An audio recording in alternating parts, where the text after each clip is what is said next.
चलिए, नमस्कार प्यारे साथियों, कैसे हैं आप लोग। उम्मीद है शानदार, जिंदाबाद, जबरदस्त होंगे और बहुत ही बेहतरीन तरीके से अपनी तैयारी में लगे होंगे। तो जल्दी से एक बार क्लास के साथ जुड़ जाएं ताकि आज की इस कक्षा की हम विधिवत रूप से शुरुआत कर सके, है ना। नमस्कार सभी को, जय हिंद, जय महाकाल। मेरे प्यारे साथियों, कैसे हैं आप लोग, बढ़िया हैं, कोई दिक्कत वाली बात तो नहीं है ना, सब कुछ समझ में आ रहा है ना, बताओ एक बार, सब समझ में आ रहा है।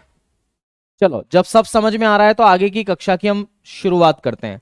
आज आप सभी जानते हैं कि आज जो आपकी क्लास होने वाली है, दरअसल वो किस चीज को लेकर के होने वाली है, मुद्रा को लेकर के होने वाली है। मुद्रा, मनी, जिसके लिए लोग कटते मरते हैं, है ना, अपने भाई बहनों को भी नहीं छोड़ते हैं, उसी के बारे में हम बातचीत करेंगे, मुद्रा के बारे में हम बातचीत करेंगे। सर ये गेट थोड़ा सा अटकाना प्यार से, वो वायरिंग कट ना हो जाए। ओके,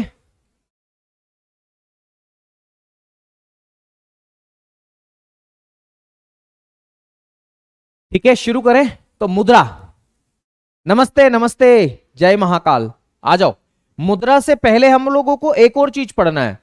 कल लास्ट टाइम ना मैं आपको अर्थव्यवस्था का एक प्रकार नहीं पढ़ा पाया था, जो विकास की अवस्था के आधार पर था, उसको हम पढ़ लेते हैं। तो मैं हेडिंग डाल देता हूं, विकास की अवस्था के आधार पर अर्थव्यवस्था के प्रकार। किसी भी देश की इकोनॉमी का विकास कितना हुआ है, तो लिखेंगे विकास की अवस्था के आधार पर।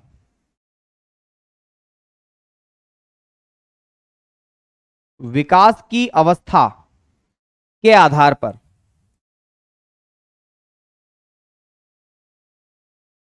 विकास की अवस्था के आधार पर अर्थव्यवस्था के कितने प्रकार होते हैं। तो याद रखना, विकास की अवस्था के आधार पर अर्थव्यवस्था के कितने प्रकार होते हैं। विकास की अवस्था के आधार पर अर्थव्यवस्था को 3 प्रकारों से डिवाइड करके देखा जाता है। On the basis of development of economy, इसको हम लोग क्या बोलते हैं, इसको लिखना on the basis of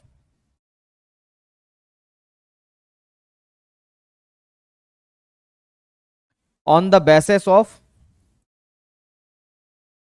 development, on the basis of development of economy. तो किसी भी इकोनॉमी के डेवलपमेंट के बेस पर उसको कितने प्रकारों में बांट करके देखा गया है। तो किसी भी इकोनॉमी का डेवलपमेंट कितना हुआ है, इसके आधार पर ना मेरे दोस्त अर्थव्यवस्था 3 प्रकार की है। अगर डेवलपमेंट बहुत बहुत बहुत बहुत बहुत कम है तो उस देश की अर्थव्यवस्था को अल्प विकसित अर्थव्यवस्था बोलते हैं।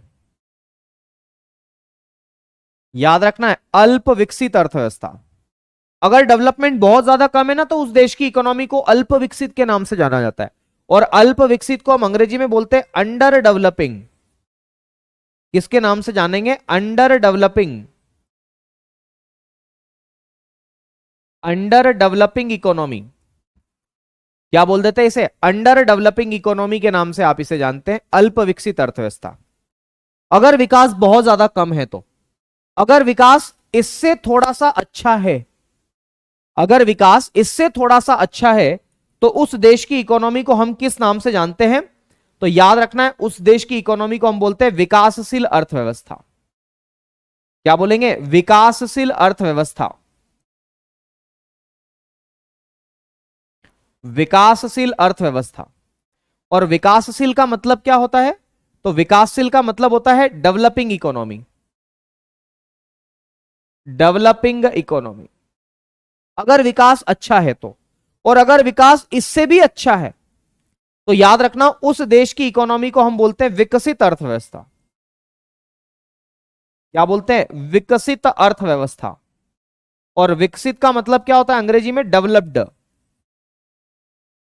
डेवलप्ड इकोनॉमी के नाम से आप इसे जानते हैं। विकसित अर्थव्यवस्था यानी कि डेवलप्ड इकोनॉमी। आ गई बात समझ में। अगर विकास बहुत कम है तो उस देश की इकोनॉमी को हम अल्प विकसित के नाम से जानते हैं। अब मैं आपको यह बताता हूं कि अल्प विकसित में, अल्प विकसित अर्थव्यवस्था में क्या क्या चीजें रहती। सबसे पहली बात तो आपको मैं ये बता दूं कि अल्प विकसित अर्थव्यवस्था में मेरे साथियों प्राथमिक क्षेत्र या कृषि क्षेत्र का योगदान सबसे ज्यादा रहता है।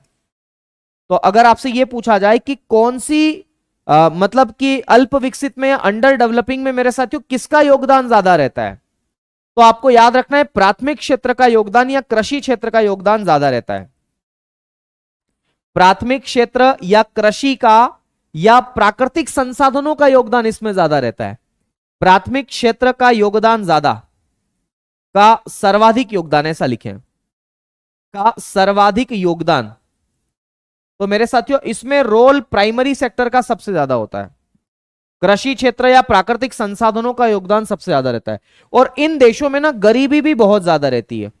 अभी मैं इंस्टाग्राम पर रील देख रहा था, अभी कल परसों की बात है, मैं भी रील देखता हूं, पता है आपको, रील सभी देखते हैं, सब देखते हैं।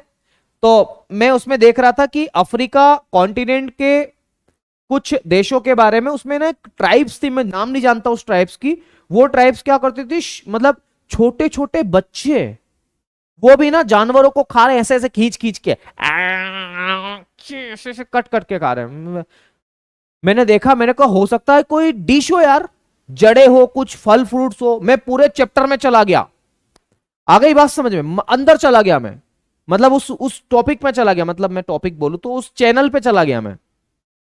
यूट्यूब का लिंक भी था, मैंने देखा भाई साहब वो तो हिरण का शिकार करने गए ऐसे ऐसे करते करते, और हिरण को लिया है, बांध लिया, पीछे ऐसे रख लिया और बिल्कुल लिया है घर पे, तल लिया उसी को। पीने का पानी भी नहीं था उन लोगों के पास में, आ गई बात समझ में, पीने का पानी भी नहीं था। तो वहां पर गरीबी बहुत ज्यादा थी, वहां पर गरीबी बहुत ज्यादा है, साथ साथ में बेरोजगारी भी तो है। तो याद रखना वहां पर बेरोजगारी भी बहुत ज्यादा है। तो गरीबी और बेरोजगारी ये सबसे ज्यादा, अनएम्प्लॉयमेंट बोलते हैं इसे, अनएम्प्लॉयमेंट, अनएम्प्लॉयमेंट के नाम से जानते हैं, ये भी मेरे साथियों बहुत ज्यादा। आ गई बात समझ में। वहां पर रोजगार बहुत कम है, रोजगार, अरे रहने के लिए सुविधा भी नहीं है। रोजगार का मतलब है एम्प्लॉयमेंट। वहां पर ना प्रति व्यक्ति आय बहुत कम है, प्रति व्यक्ति आय बहुत कम है, प्रति व्यक्ति आय, जिसे आप पर कैपिटा इनकम के नाम से जानते हैं। क्या बोलते हैं इसे, per capita income, PCI, per capita income बहुत कम है। वहां पर टेक्नोलॉजी नहीं है, साइंस एंड टेक्नोलॉजी का अभाव है मेरे साथियों। तो टेक्नोलॉजी बहुत ज्यादा कमजोर है। वहां पर इंफ्रास्ट्रक्चर भी नहीं है, इंफ्रास्ट्रक्चर का मतलब है बिजली, सड़क, पानी, ये सब भी नहीं है मेरे साथियों। इंफ्रास्ट्रक्चर को हम क्या बोलते हैं पता है, अवसंरचना भी आप इसे बोल सकते हैं। क्या बोल देते हैं इसे, अवसंरचना। अवसंरचना ये भी बहुत ज्यादा कमजोर है। जैसे बिजली, बिजली जंगलों में वो लोग रहते हैं, बिजली के बाद में पानी, प्रॉपर सड़क भी नहीं है उनके पास में, मतलब इन सब चीजों का अभाव है वहां पर। आ गई बात समझ में। तो ऐसे देशों को हम किस नाम से जानते हैं, तो मेरे साथियों ऐसे देशों को हम अल्प विकसित देशों के नाम से जानते हैं। वहां की इकोनॉमी कैसी है, अल्प विकसित है, अंडर डेवलपिंग इकोनॉमी है। तो बिजली, पानी, सड़क, ये सब मेरे साथियों वहां पर बहुत ज्यादा कमजोर अवस्था में है। और ऐसे कौन कौन से देश हो सकते हैं, तो आपने जिम्बाब्वे का नाम सुना होगा, बरूंडी का नाम सुना होगा। अफ्रीका कॉन्टिनेंट के जितने भी देश है ना, याद रखना है, वो आपको इस देश में देखने को मिलेंगे। सर फर्स्ट पॉइंट को इंग्लिश में रिपीट कर दीजिए। On the basis of development of economy के बेस पर हम इकोनॉमी को 3 टाइप में डिवाइड करते हैं। पहला है अंडर डेवलपिंग, दूसरा है थोड़ी अच्छी स्थिति होगी तो डेवलपिंग, तीसरा है डेवलप्ड इकोनॉमी। पहला मैंने ये बताया कि अल्प विकसित अर्थव्यवस्था में या अंडर डेवलपिंग इकोनॉमी में प्राइमरी सेक्टर या एग्रीकल्चर सेक्टर का कंट्रीब्यूशन ज्यादा होता है ना दीपांशु, मैंने ये कहा। दूसरी बात मैंने ये बताया कि यहां पर पुअर्टी सबसे ज्यादा होती है। तीसरी बात मैंने ये बताई कि यहां पर अनएम्प्लॉयमेंट भी ज्यादा होता है। चौथी बात मैंने बताई यहां पर एम्प्लॉयमेंट या रोजगार जो होता है वो बहुत कम होता है, लोगों के पास काम धंधा नहीं होता है। यहां पर लोगों की जो इनकम होती है वो भी बहुत ज्यादा कम होती है। आनंद भाई आप वीडियो को रिफ्रेश कर लो, एप्लीकेशन से बाहर जाके वापस अंदर आओ, आपका वीडियो रुक गया है। तो यहां पर टेक्नोलॉजी बहुत ज्यादा कमजोर होगी, यहां पर इंफ्रास्ट्रक्चर भी बहुत ज्यादा कमजोर होगा। आ गई बात समझ में। तो मैं ये बताना चाह रहा हूं कि यहां पर इंफ्रास्ट्रक्चर और ये सब कम होगा। अच्छा, इसमें कौन कौन से देश आएंगे अल्प विकसित में, तो अल्प विकसित में मैं एग्जांपल यहीं पर लिख दे रहा हूं आप लोगों के लिए, कौन कौन से देश आएंगे। मैंने अभी आपको बताया जिम्बाब्वे, जिम्बाब्वे, मैंने बताया बरूंडी, बरुंडी में, या मैं दूसरे शब्दों में कहूं तो अफ्रीका कॉन्टिनेंट के लगभग देश, अफ्रीका कॉन्टिनेंट जो है वहां के मेरे साथियों गरीब देश जो है, जहां पर प्राइमरी सेक्टर का रोल ज्यादा है, वो इसके अंतर्गत आएंगे। ठीक है, दूसरा याद रखना है, अगला है मेरे साथियों विकासशील देश। और विकासशील का मतलब क्या होता है? विकासशील का मतलब होता है डेवलपिंग इकोनॉमी। और इसके अंदर मैं खाली एक इंडिया लिख रहा हूं, और इंडिया से आप समझ जाओगे। देखो, भारत में गरीबी है, बोले हां सर है, पर इन देशों की तुलना में गरीबी कम है। भारत में बेरोजगारी है, बोले हां सर है, लेकिन इन देशों की तुलना में कम है। भारत में भुखमरी है, हां है सर, लेकिन इन देशों की तुलना में कम है। भारत में प्रति व्यक्ति आय कम है, हां इनसे थोड़ी सी अच्छी है, पर भारत की स्थिति अल्प विकसित देशों की तुलना में थोड़ी बेटर है। इसलिए इसलिए मेरे साथियों याद रखना है, भारत जो है वो विकासशील देश में आता है, डेवलपिंग इकोनॉमी में आता है। भारत में प्रति व्यक्ति आय कम है, बिल्कुल सही बात है, हम अमेरिका से कम कमा रहे हैं। यूएस, ये विकसित अर्थव्यवस्था में कौन कौन आएंगे पता है आपको? यहां पर आएगा आपका यूएसए, अमेरिका, यहां पर आएगा आपका चाइना, यहां पर आएगा आपका जर्मनी, जापान। आ गई बात समझ में? जर्मनी भी आप लिख सकते हैं, इसके अलावा फ्रांस आप लिख सकते हैं इसके अंदर। तो यहां पर ऐसे देश आएंगे। तो भाई हम इन अमेरिका के बराबर तो नहीं कमाते, लेकिन इनसे तो ज्यादा ही कमाते अल्प विकसित वालों से। आ गई बात समझ में? तो ये बात ध्यान। अच्छा, विकसित देशों में किसका रोल ज्यादा है? तो सर्विस सेक्टर का रोल ज्यादा है। तो यहां पर याद रखना, इसमें कंट्रीब्यूशन जो है, इसमें योगदान किसका ज्यादा है? लिख सकते हो आप लोग कि इसमें योगदान है सर्विस सेक्टर का, तृतीय क्षेत्र का। तो सर्विस सेक्टर, सेवा क्षेत्र का कंट्रीब्यूशन इसमें ज्यादा है। किसमें? तो याद रखना, इसमें विकसित देशों में। तो ये एक अर्थव्यवस्था का प्रकार बचा हुआ था, ये मैंने आपको यहां पर बताने की कोशिश की है। ओके, आ गई बात समझ में? अब हम मुद्रा खेलते हैं। ओके, बढ़े मुद्रा की ओर। जब भी मैं मुद्रा पढ़ाता हूं तो मेरे दिमाग में एक ही बात आती है कि बाप बड़ा ना भैया, सबसे बड़ा रुपया। सही बात है। एक एक एक शेर था, देखो मैं आपको सुनाता हूं, मेरे को मेरे दोस्त ने पहुंचाया था। और शेर तो क्या था, वो एक पंक्ति थी।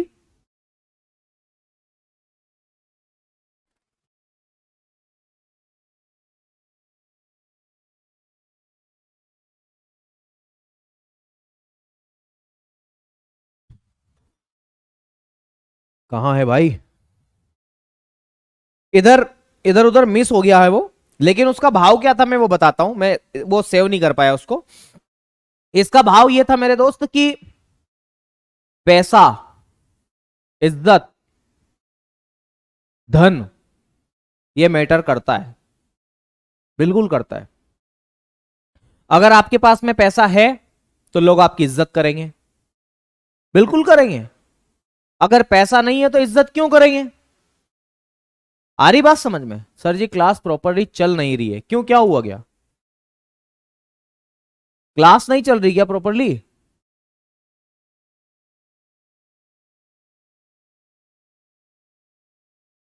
चलो आगे बढ़ते हैं।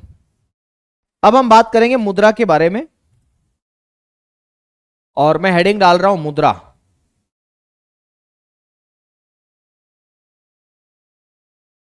मुद्रा, मुद्रा को हम बोलते हैं money.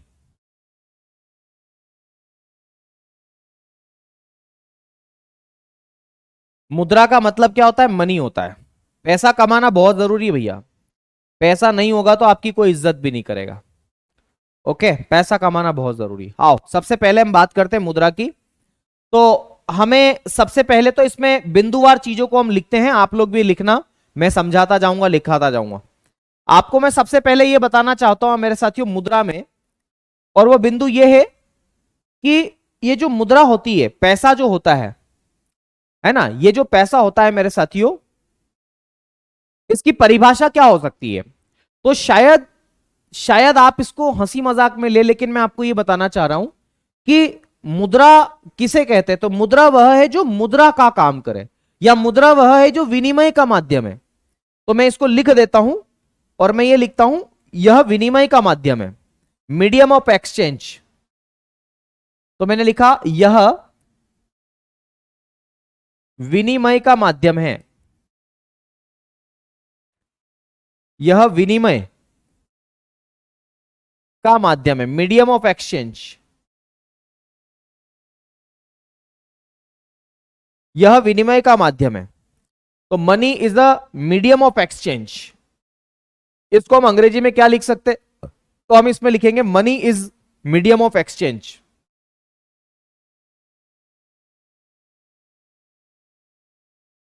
Money is medium of exchange. Medium of exchange क्या लिखूंगा, यह विनिमय का माध्यम है। मीडियम ऑफ एक्सचेंज का मतलब क्या होता है, विनिमय का माध्यम। तो मुद्रा क्या है, विनिमय का माध्यम। इसका मतलब है कि अगर मुझे कोई चीज पसंद आई, सुनना, अगर मुझे कोई चीज पसंद आई तो मैं उस चीज को अगर लेना चाहता हूं तो मुझे क्या देना पड़ेगा, मुद्रा देनी पड़ेगी। जैसे मान लो मैं बाजार गया,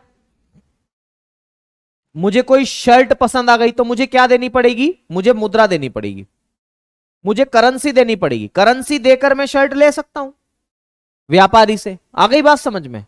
अगर मुझे कोई और चीज पसंद, बकरी पसंद आई तो बकरी ले लूंगा मैं, उसमें क्या है ना। मतलब मुझे कुछ भी, फोन पसंद आया, कोई लैपटॉप पसंद आया, या मुझे कोई चीज खरीदना है तो मैं पैसा दे करके मैं ले सकता हूं। तो मुद्रा जो है वो विनिमय का माध्यम है, ये बात मैं आपको बताना चाह रहा हूं। अब दूसरा बिंदु आपको ये याद रखना है कि मुद्रा के प्रकार कौन कौन से हैं। तो हेडिंग डालेंगे मुद्रा के प्रकार। मुद्रा के प्रकार, और इसको हम लोग क्या बोलते हैं, टाइप्स ऑफ मनी। यहां से सवाल आपकी परीक्षा में आए हैं, तो थोड़ा सा आप लोग है ना इसको सीरियस होके पढ़ लेना। टाइप्स ऑफ मनी के नाम से आप इसे जानेंगे। तो मैंने लिखा मुद्रा के प्रकार। कई सारे मुद्रा के प्रकार हैं। बोले सर कौन कौन से, वो बता दो। बिल्कुल बेटा, उसी के बारे में चर्चा करेंगे।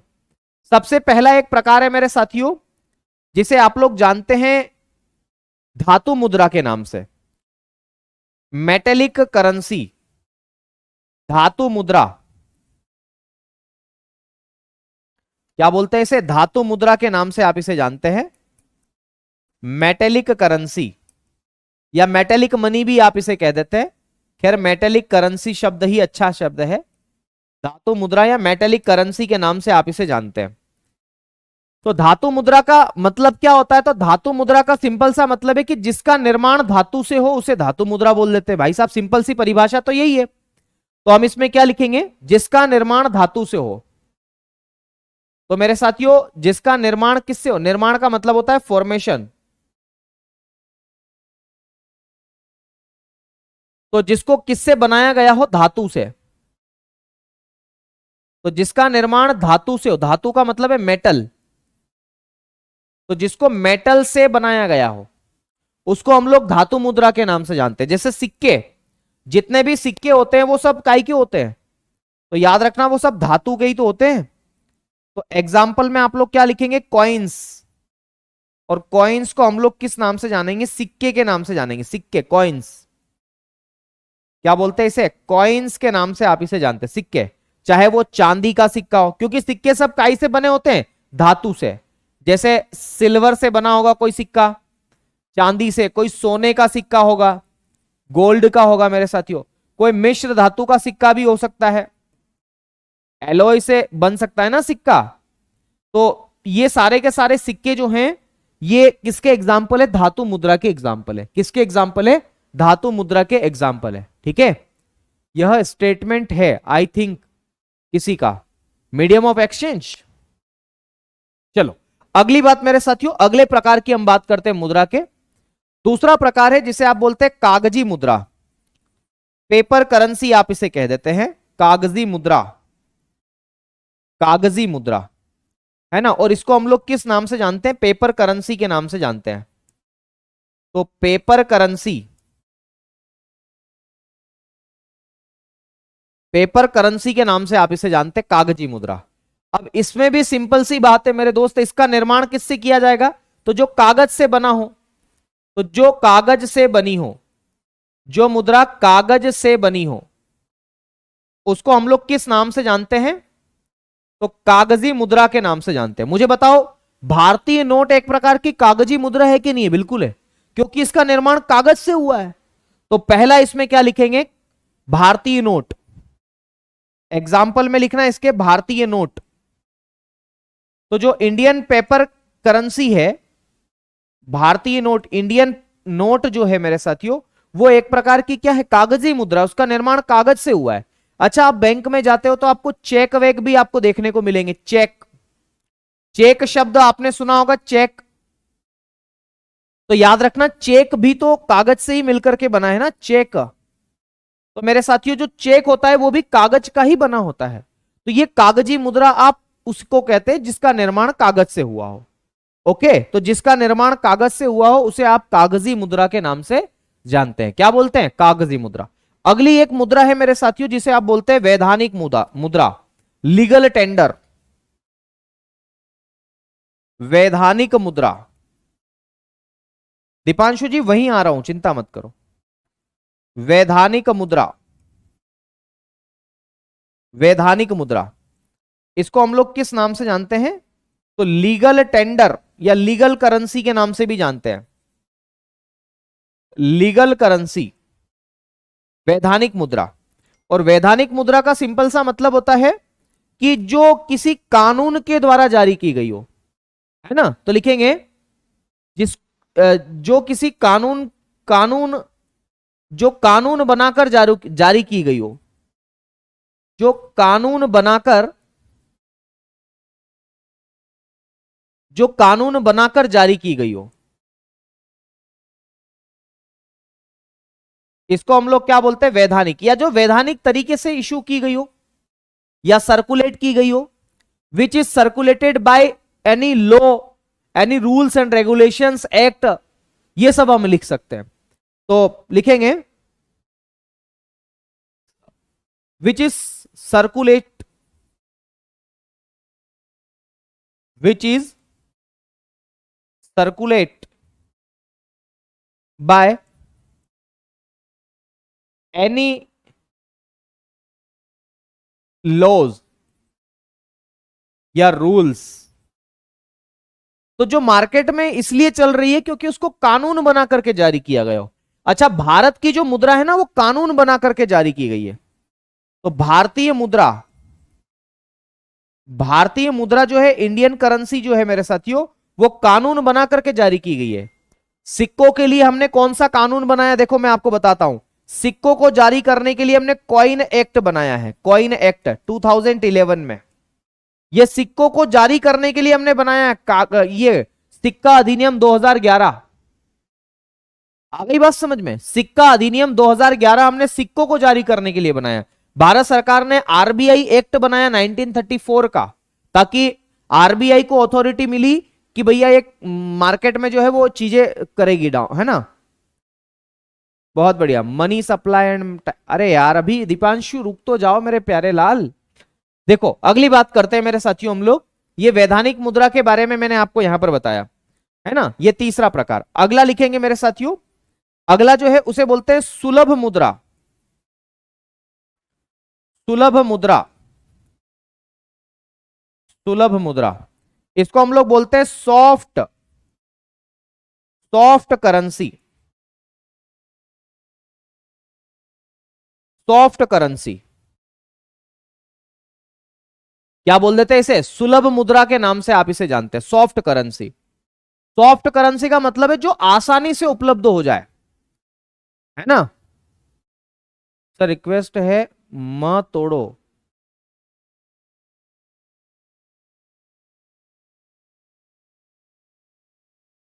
आजाद आलम कह रहे हैं सर आपसे रिक्वेस्ट है कि मत तोड़ो, अच्छे से लिखो, है ना। देखो सुलभ मुद्रा का मतलब क्या है? जो आसानी से उपलब्ध हो, जो आसानी से उपलब्ध हो, जो आसानी से उपलब्ध हो।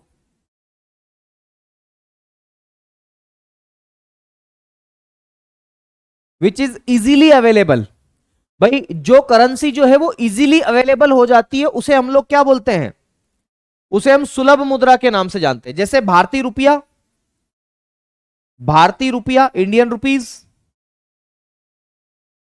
भारतीय रुपया, ये इजीली अवेलेबल है, कोई दिक्कत नहीं है, ये सुलभ मुद्रा है।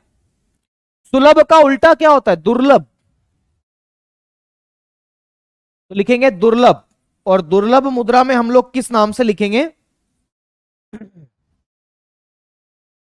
तो दुर्लभ मुद्रा को हम लोग बोलते हैं हार्ड करेंसी।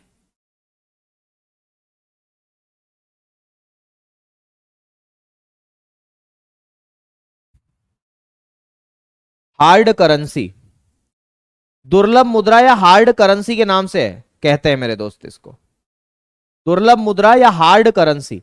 तो जो आसानी से उपलब्ध ना हो, दुर्लभ का मतलब है जो इजीली अवेलेबल ना हो, which is not easily available. Sir ये रिकॉर्ड क्लास है क्या? शिवराज सिंह, मां कसम अगर तुम मेरे छोटे भाई होते ना, मतलब हो ऐसे तो, लेकिन अगर मेरा रियल ब्रदर होता और वो मुझे कहता, वो भी क्लास देखता कि ये रिकॉर्ड क्लास है, मां कसम ऐसा धोता ना उसको, मैं यहीं धोता, मेरे सामने ही धोता, इतना मारता।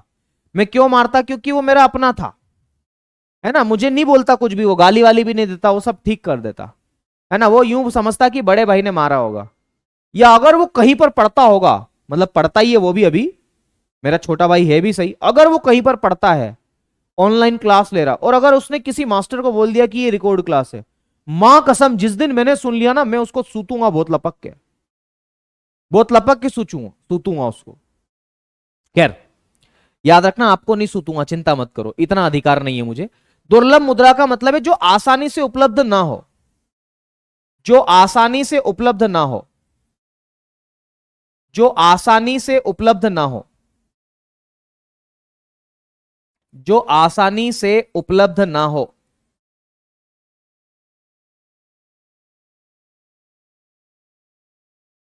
जो आसानी से उपलब्ध ना हो, उसे दुर्लभ मुद्रा के नाम से आप इसे जानते हैं।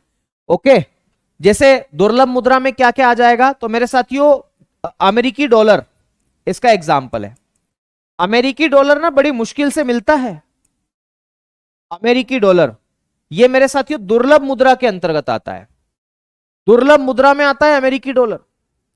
ओके, अगला एक और मुद्रा का प्रकार लिखना, उसको बोलते हैं हॉट मनी। क्या बोलते हैं? Hot money. हॉट मनी को बोलते हैं गर्म मुद्रा, गर्म मुद्रा, इसको हम बोलते हैं हॉट मनी। हॉट मनी आप इसे कह देते हैं, हॉट मनी,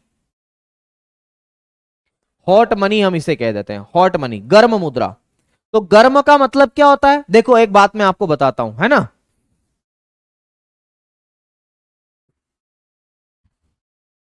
बहुत बढ़िया, सुनो।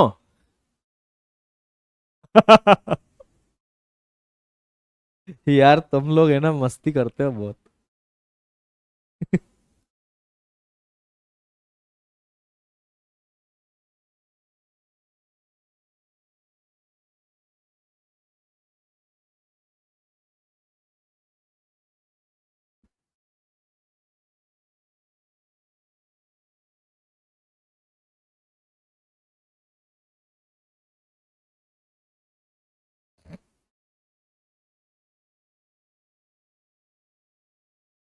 देखो भाई, गर्म मुद्रा का मतलब क्या है? देखो अगर मान लो गैस के ऊपर अगर कोई कढ़ाई है, कढ़ाई में सब्जी अब्जी बना रहे हैं आप लोग, वो गर्म है, आप जैसे ही उस कढ़ाई को ऐसे हाथ लगाओगे नहीं, तुरंत पीछे ले लोगे, तुरंत, हाथ गर्म है ना वो, आ रही बात समझ में?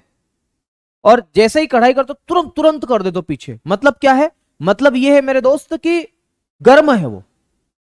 जिस तरीके से आपका हाथ तुरंत पीछे गया ना, वैसे ये मुद्रा भी होती है, मार्केट में तुरंत आई और तुरंत गायब, तुरंत आई और तुरंत गायब मेरे साथियों।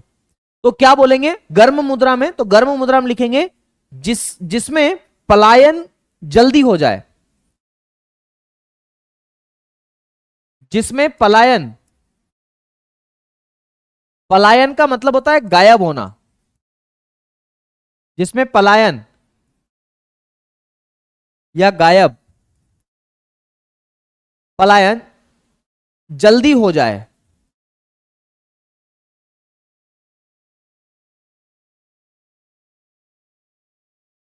है ना, उसको हम लोग हॉट मनी के नाम से जानते हैं। तो जिसमें पलायन जल्दी हो जाए मेरे साथियों, वो हॉट मनी है। और हॉट मनी का बेस्ट एग्जांपल है मेरे साथियों, हॉट मनी का बेस्ट एग्जांपल है आपका अमेरिकी डॉलर। तो यूएस डॉलर मेरे साथियों, ये अमेरिकी डॉलर या अमेरिकी जो मुद्रा है, ये एक प्रकार की मेरे साथियों हॉट मनी भी है। तो याद रखना, जिसमें पलायन की तीव्र मतलब टेंडेंसी हो, या आप तो ऐसा लिखो जो जल्दी गायब हो जाए, उसको बोलते हैं मेरे साथियों, क्या बोलते हैं, हॉट मनी। अब अगला याद रखना, छठवां हो गया, सातवां लिखना, सातवां। और इसको क्या लिखोगे, plastic currency, plastic money, plastic money या प्लास्टिक करेंसी भी आप इसे कह देते हैं। तो प्लास्टिक करेंसी, प्लास्टिक करेंसी क्या बोलते हैं इसे, प्लास्टिक करेंसी के नाम से आप इसे जानते हैं। प्लास्टिक करेंसी क्या बोल देते हैं इसे, प्लास्टिक करेंसी के नाम से जानते हैं। तो जिसका निर्माण प्लास्टिक से हो, या ऐसा लिखिए जो प्लास्टिक से बनी हो,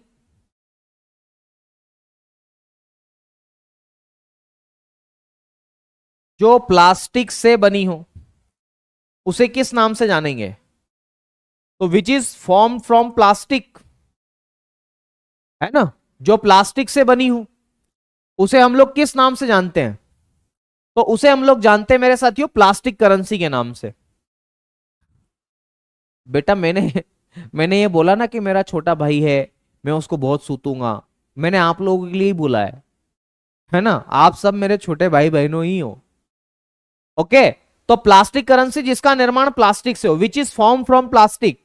अब देखो इसके एग्जाम्पल में क्या क्या आएगा, तो जितने भी एटीएम कार्ड है, एटीएम कार्ड आएंगे इसके अंदर, या फिर मेरे साथियों इसमें आप डेबिट कार्ड भी लिख सकते हैं। तो डेबिट कार्ड, या आप इसमें लिख सकते हैं क्रेडिट कार्ड, डेबिट कार्ड या क्रेडिट कार्ड भी आप इसमें लिख सकते हैं। ये प्लास्टिक से बने हैं। ये किससे बने, प्लास्टिक से बने। तो जिसका निर्माण इससे बना हो, किससे, प्लास्टिक से हो, तो उसे आप लोग किस नाम से जानते हैं, प्लास्टिक करेंसी के नाम से जानते हैं। आ रही बात समझ में। अगला याद रखना, फिएट मनी, अगला एक प्रकार है fiat money. Fiat money, fiat money, इसको बोलते हैं विश्वास मुद्रा। फिएट का मतलब होता है विश्वास।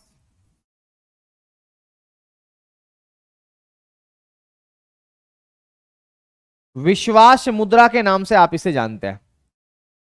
मतलब फिएट मनी का सिंपल सा मतलब है जो विश्वास पर लेन देन, जो विश्वास पर लेन देन के काम में आए उसको बोलते हैं फिएट मनी। या सिंपल से शब्दों में कहें, जो सरकार द्वारा जारी की गई हो, जो सरकार द्वारा जारी की गई हो,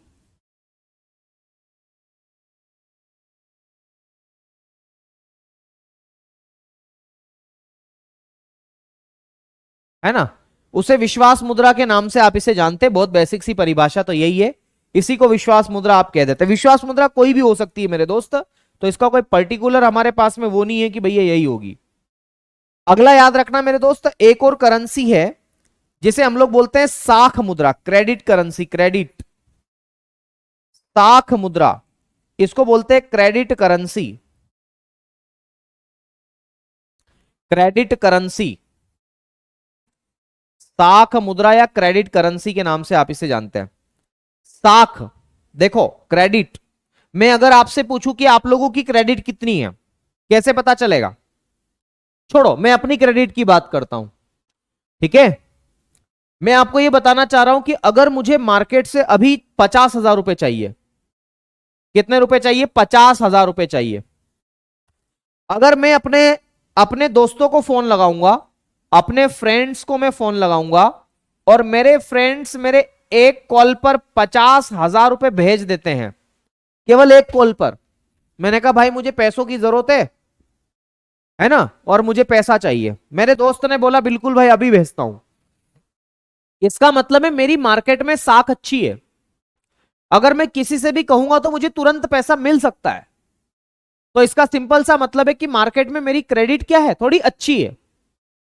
और अगर मान लो मैंने बोला मेरे दोस्तों को, मेरे दोस्तों के पास पैसा भी रखा है, अगर वो मुझे पैसा नहीं दे रहे हैं, तो इसका मतलब है मार्केट में मेरी क्रेडिट जो है वो कम है या न के बराबर है। मेरी क्रेडिट अच्छी नहीं है मार्केट में, और इसको बैंकिंग भाषा में सिबिल स्कोर कह देते हैं। आपको पता है ये जो साख मुद्रा है ना, ये कैसे पता चलेगा कि किस व्यक्ति की कितनी साख है? तो सिबिल स्कोर आपने चेक किया होगा। CIBIL score, CIBIL score check करती ना, अगर आपको लोन चाहिए तो बैंक आपका सबसे पहला सिबिल स्कोर चेक करती है। आ रही बात समझ में?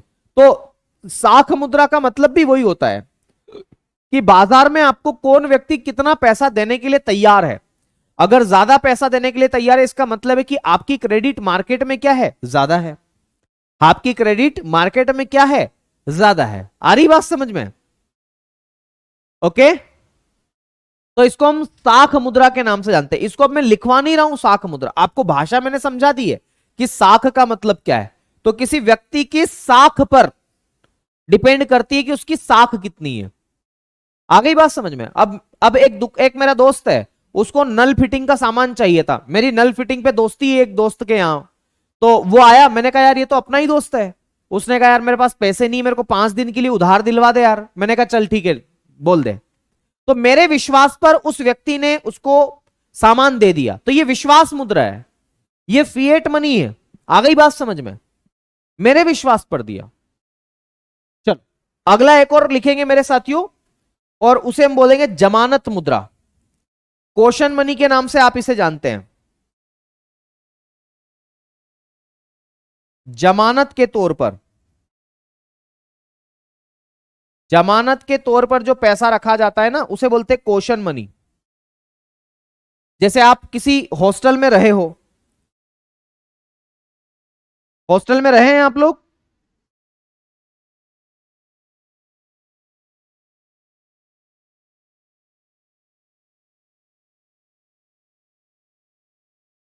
आप हॉस्टल में रहे, हॉस्टल में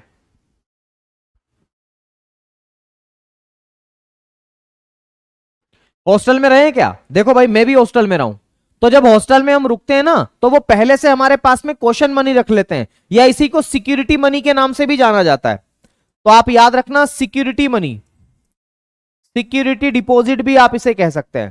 सिक्योरिटी मनी लिखो, सिक्योरिटी मनी, या कोशन मनी भी आप इसे कह सकते हैं। Caution money, caution money, caution money. आ गई बात समझो? जमानत के तौर पर कि अगर मान लो हॉस्टल में कोई टूट फूट होगी, तो हम इससे जो है वह पैसा निकाल लेंगे, बराबर कर लेंगे बाद में, आखिरी में। आ गई बात समझ में? कोई दिक्कत? कौशन मनी के नाम से आप इसे जानते, caution money. Okay, caution money, CAUTION, caution money भी आप इसे कहते हैं। जो जमानत के तौर पर रखी जाती है उसे कौशन मनी के नाम से जाना जाता है। ओके, तो ये मुद्रा भी आपको यहां पर याद रखना है। कोई दिक्कत यहां पर? इतनी बातें समझ में आ गई आप लोगों को? जल्दी से एक बार बताओ, एक बार जल्दी से मुझे बताओ। Yes sir, yes sir, yes sir. चलो उतार लो जल्दी से।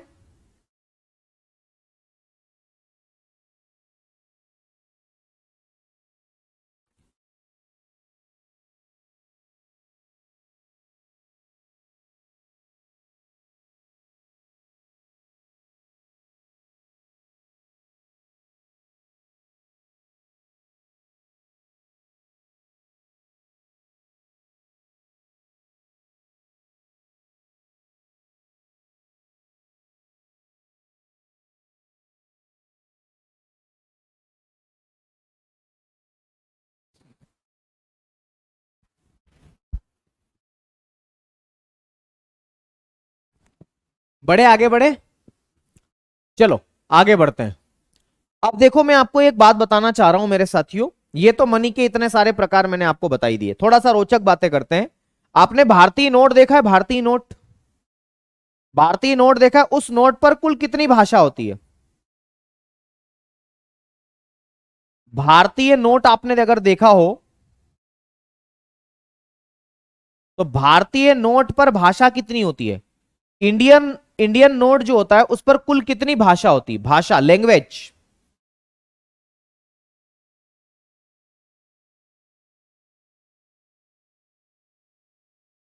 लैंग्वेज। देखो भारतीय नोट पर कुल कितनी भाषा होती है? इसके बारे में हम थोड़ा सा देख लेते हैं। तो भाई मैं भी आपको ये बताना चाह रहा हूं कि भारतीय पेपर नोट पर कितनी भाषाएं होती है, देखना जरा।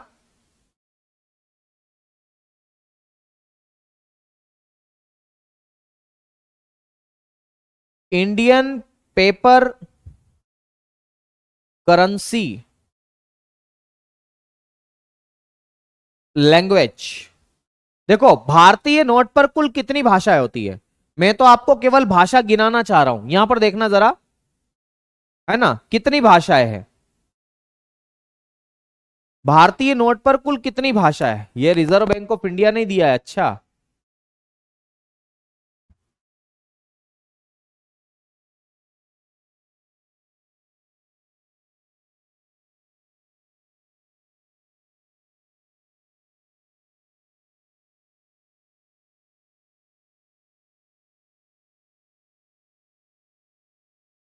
देखना भारतीय नोट पर कुल कितनी भाषाएं होती है, इससे आपको स्पष्टता हो जाएगी कि कितनी भाषाएं होती है।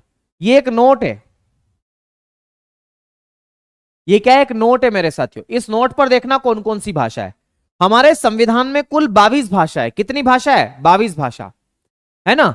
और मैं आपको यह बताना चाह रहा हूं कि हमारे इस नोट पर मेरे साथियों कौन कौन सी भाषा है। एक असमिया भाषा है, असमिया लिखा हुआ है ऊपर। अगर आपको नहीं दिखाई दे रहा है तो थोड़ा सा मैं इधर लेकर के आता हूं, जूम करता हूं। आ जाओ जरा एम्पलीफायर, देखो ये यहां पर, ये देखना, ये असमिया लिखा हुआ है जिस पर मैंने टिक किया अभी। उसके नीचे देखोगे तो बंगाली लिखा हुआ है, उसके नीचे देखोगे तो गुजराती है, इसमें देखना कन्नड़ लिखा हुआ है, फिर कश्मीरी लिखा हुआ है ये वाला, फिर कोंकणी लिखा हुआ है, मलयालम भी लिखा हुआ है, मराठी भी लिखा हुआ है। इसके नीचे आऊंगा तो नेपाली लिखा हुआ है, ओरिया लिखा हुआ है, पंजाबी लिखा हुआ है, संस्कृत लिखा हुआ है, तमिल लिखा हुआ है, तेलुगु लिखा हुआ है और एक उर्दू लिखा हुआ है। आपको किसी भी मेरे साथियों, किसी भी इस नोट पर आपको हिंदी भाषा देखने को मिली क्या, अंग्रेजी भाषा लिखी हुई मिली क्या, नहीं मिली होगी। आ रही बात समझ में, ना तो हिंदी देखने को मिली होगी ना अंग्रेजी भाषा देखने को मिली होगी। मैं फिर से देख लेता हूं भाषा, एक बार भाषा को गिन लें। 1 2 3 4 5 6 7 8 9, नेपाली तक 9 हो गया है। 10 11 12 13 14 15, तो कुल मिलाकर के मैं जहां तक समझ पा रहा हूं कुल मिलाकर के 15 भाषा है। इस नोट पर कुल भाषा 15 है। अगर हिंदी और अंग्रेजी को मिला ले तो कुल कितनी हो जाएगी, 17 हो जाएगी। हिंदी 16 और अंग्रेजी 17। आ गई बात समझ में। तो मैं आपको यह बताना चाह रहा हूं कि भारतीय नोट पर भाषा कितनी होती है।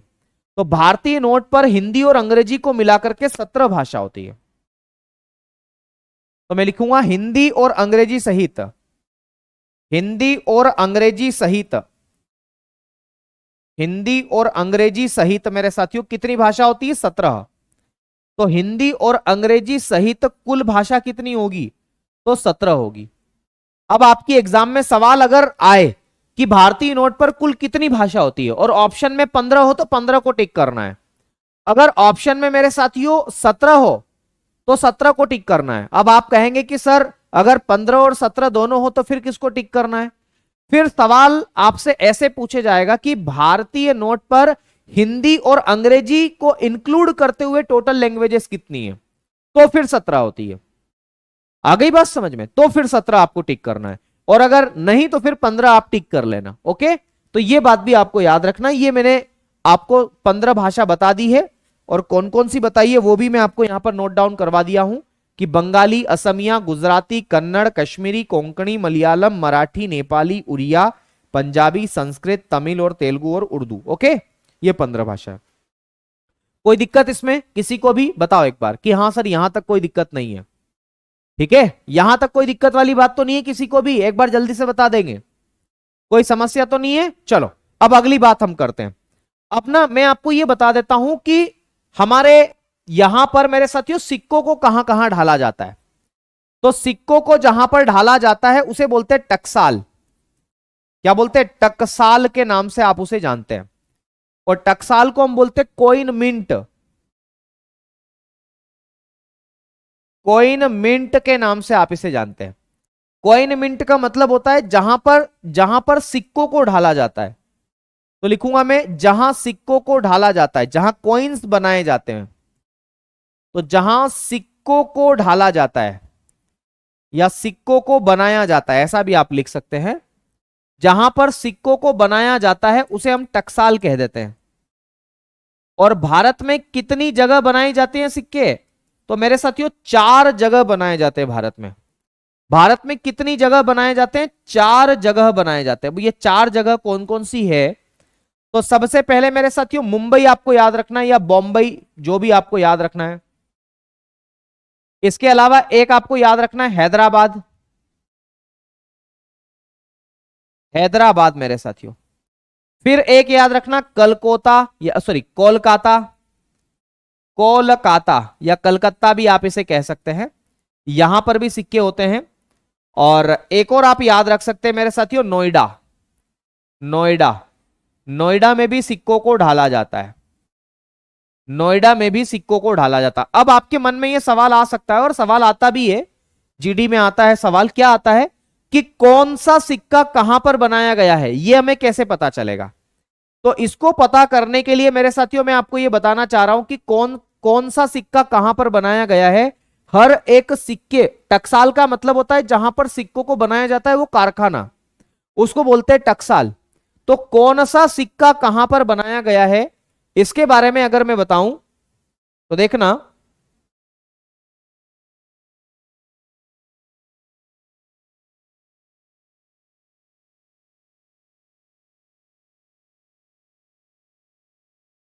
है ना, कौन सा सिक्का कहां पर बनाया गया है, अगर इसके बारे में मैं आपको बताऊं तो देखो सिंपल सी भाषा में मैं आपको यहां पर डिस्कस करना चाहूंगा कि कौन सा सिक्का कहां पर बनाया गया है।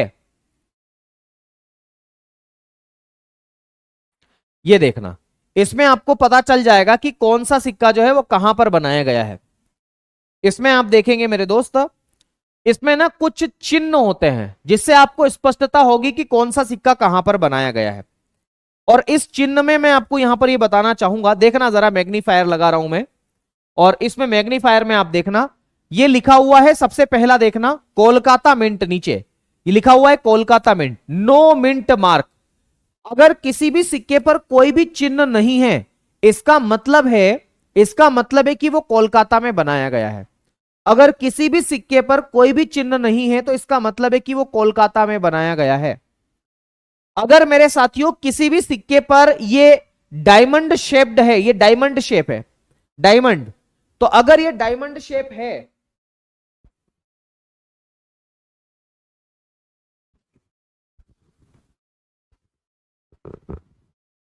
अगर ये डायमंड शेप आपको देखने को मिला है, इसका मतलब ये बॉम्बे में बनाया गया, बॉम्बे या मुंबई में बनाया गया। आ रही बात समझ में?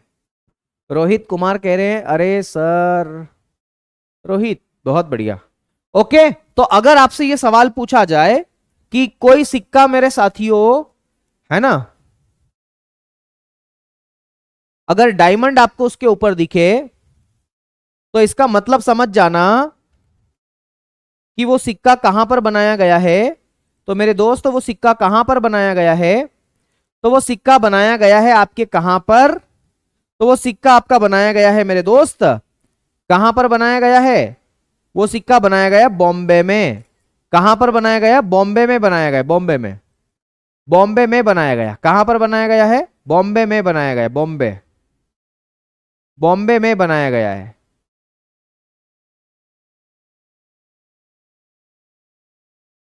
बहुत बढ़िया।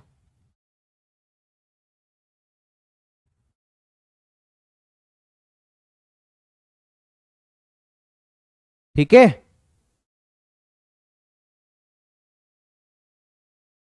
चलो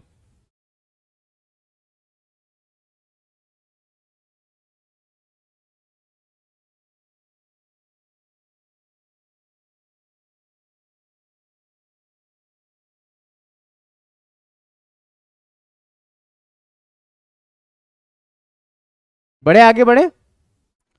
वो सिक्का कहां पर बनाया गया? बॉम्बे में बनाया गया। चलो भाई अगली बात करते हैं, अगली बात करते हैं मेरे साथियों। अगर किसी भी सिक्के के ऊपर आपको बी दिखे, ऐसा बी बोल्ड में बी दिखे, तो इसका मतलब भी समझ जाना कि वो भी बॉम्बे में बनाया गया है। अगर किसी सिक्के पर मेरे साथियों ऐसा एम दिखे, एम, तो इसका मतलब है कि वो भी बॉम्बे या मुंबई में बनाया गया है। अगर यू दिखे तो इसका मतलब भी है कि वो मेरे साथियों बॉम्बे में बनाया गया, लिखा Bombay mint UNC coin mint mark used only in Nehru UNC sets in 1989, है ना। इससे मतलब नहीं, आपको तो एम यू देख लेना, बी भी देख लेना। अगर मेरे साथियों ये आपको ऐसा दिखे, है ना, क्या दिखे मेरे साथियों, डबल डायमंड आपको देखने को मिले, ये वाला डायमंड, ये देखो, है ना, तो भी आप ये समझ जाना मेरे साथियों कि ये मुंबई में बनाया गया, बॉम्बे में। अगर मेरे साथियों ये कुछ ऐसा आपको स्प्लिट डायमंड दिखे, मतलब डायमंड के दो टुकड़े कर दिए, तो इसका मतलब है कि ये हैदराबाद में बनाया गया है। अगर डायमंड के अंदर एक डॉट दिखे तो समझ जाना हैदराबाद में बनाया गया है। अगर स्टार दिखे तो समझ जाना हैदराबाद में है। अगर ये डॉट केवल दिखे तो समझ जाना नोएडा में बनाया गया। ओके, फिर ये एच अगर आपको ये देखने को मिले मेरे साथियों, तो तब भी आपको समझना है कि आपका हैदराबाद में बनाया गया है। ओके, तो ये बातें थी सिक्कों से संबंधित। अब इसके आगे हम बात करेंगे मेरे साथियों नेक्स्ट क्लास में। अब याद रखना है, मैं आपकी कल क्लास नहीं लूंगा। मैं कल क्लास क्यों नहीं लूंगा, कल मेरी मैराथन है, इस वजह से मैं कल क्लास नहीं लूंगा मेरे दोस्त। ओके, तो कल मेरी मैराथन है, इस वजह से मैं कल क्लास नहीं लूंगा, ये पहले ही मैं आपको डिस्कस कर दूं भैया, है ना। कल आप क्लास का इंतजार मत करना। ओके, चलो रोहित, रोहित बोल रहे अरे सर गूगल से तो हम ही पढ़ लेंगे, तो बेटा पढ़ लो, है ना, पढ़ लो। मैं एक डायग्राम लेकर के आ रहा हूं, गूगल से नहीं पढ़ा रहा हूं बेटा, डायग्राम लेके आया हूं, ठीक है ना। ये डायग्राम आपको पता चल जाएगा, मैं लिखूंगा स्टार बना होगा, फिर बोलोगे सर हमको सिक्कों पे स्टार बताओ, तो फिर कहां से बताऊंगा, है ना।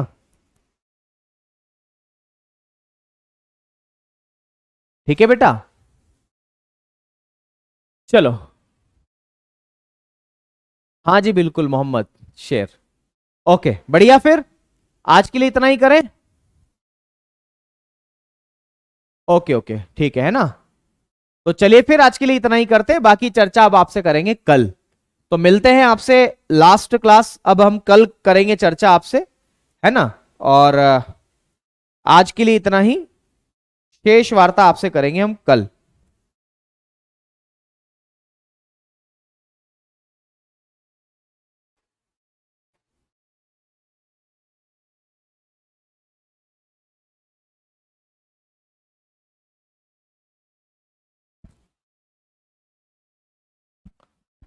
चलिए धन्यवाद, शुक्रिया।